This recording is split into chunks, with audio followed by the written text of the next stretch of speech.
I'm gonna be blunt. This video is not for you if you are a racist. By racist, I mean someone who judges entire groups of people in a negative way based on their race. Sometimes the definition even include ethnicity and religion. This video, however, is for you if you have been accused of being anti-Semitic simply because you stand in solidarity with the Palestinian people. Most of us have experienced this at one point in our careers. So what do you do when you are being attacked as an anti-Semite simply because you demand rights and justice for the Palestinian people? From my experience, in the last 25 years as a professional journalist and an author and an intellectual who has been, like everybody else, from Jimmy Carter to Bishop Desmond Tutu to Richard Falk to numerous celebrities, the likes of Roger Waters, Lord, and many others, have been accused of being anti-Semitic because I demand justice for my people. Number one, do not engage. You see, this whole accusation of anti-Semitism is not a moral question. In the case of Palestine, it is a political trope. It aims at creating distraction and putting us on the defensive. The more you engage, the more we sidetrack, the more we move away from the conversation at hand, which is accountability against the Israeli brutality in Palestine. So we shouldn't engage. Let them do and say whatever they want, and we should remain focused at the task at hand, and that is justice and peace in Palestine. Number two, but what if that doesn't work? Or rather, it does work, but in some situations, this could become a hindrance to us in our careers as intellectuals, academics, authors, artists. Concerts are canceled, lectures are dismissed, people lose their jobs over this.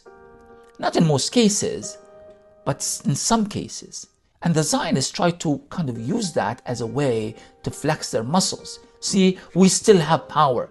You talk about solidarity with Palestine all over the world, but we are still able to make a difference and hold those pro-Palestinian academics accountable. What do you do in this case? You issue a statement, not a defensive statement, a statement in which you explain the Zionist conflict between anti-Semitism, which is a true, real thing, and pro-Palestinian activism. Make it very clear that this is not the case. If possible, get respected intellectuals and academics, and there are so many of them, to actually sign on that letter.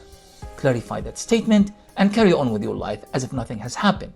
If you ever need to do so, you can always refer to that statement. Don't issue a second statement and a third statement and engage in this circus, because it is not meant to be resolved. Again, it's not a moral question that the Zionists are pursuing. It's a strategy of distraction. So if you ever have to do so, sure, make a statement, clarify the position, make distinctions, and move on. Number three, but what if you actually end up being harmed in your job as a result of this? What do you do then? Consider legal action. There are so many civil liberty groups all around the world, human rights organizations, and in many cases, people did sue those who have defamed them as racist, and they have won. Because defamation is illegal all over the world. So don't let people defame you, especially if you suffer some consequences as a result of that defamation, and get away with it. Number four, and the final point, is stay calm and continue to advocate for Palestine. Because if you get too distracted or intimidated, we will lose.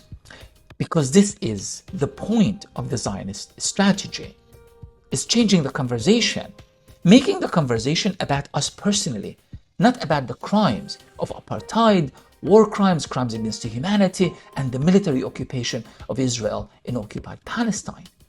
So the best strategy for us to win, don't make it about yourself, don't get intimidated, stay calm, and carry on. We are going to win this. I assure you. I travel all over the world and I see the change already happening.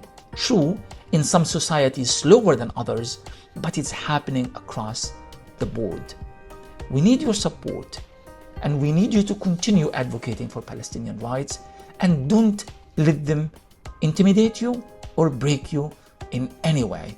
Together, we are one, and together, we will win. Thank you.